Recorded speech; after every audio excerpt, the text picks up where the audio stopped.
Séisme dans le centre de l'Italie, une nuit de répliques et d'importants dégâts matériels. Les secours ne déplorent dans l'immédiat que des blessés légers. Par mesure de précaution, les écoles de la région sont fermées jeudi. La nuit a été marquée par une série de fortes répliques après les deux secousses de 5,5 et 6,1 de mercredi soir dans le centre de l'Italie, mais les secours ne déploraient dans l'immédiat que des blessés légers et d'importants dégâts matériels.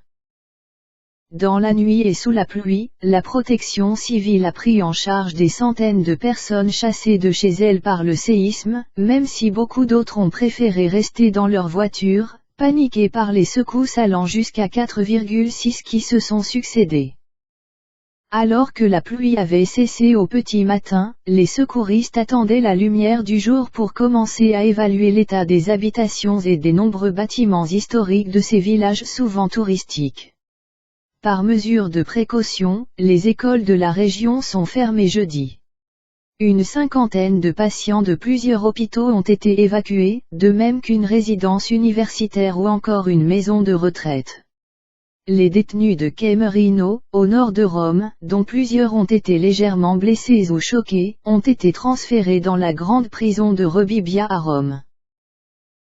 Notre village est fini.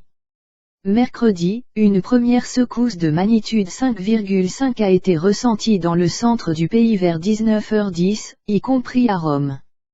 Puis, à 21h18, un second tremblement de terre, d'une magnitude de 6,1, a frappé une nouvelle fois le centre, cette fois à 70 km environ à l'est de Pérouse, la capitale de l'Ombrie, a annoncé l'Institut américain de géophysique, USGS.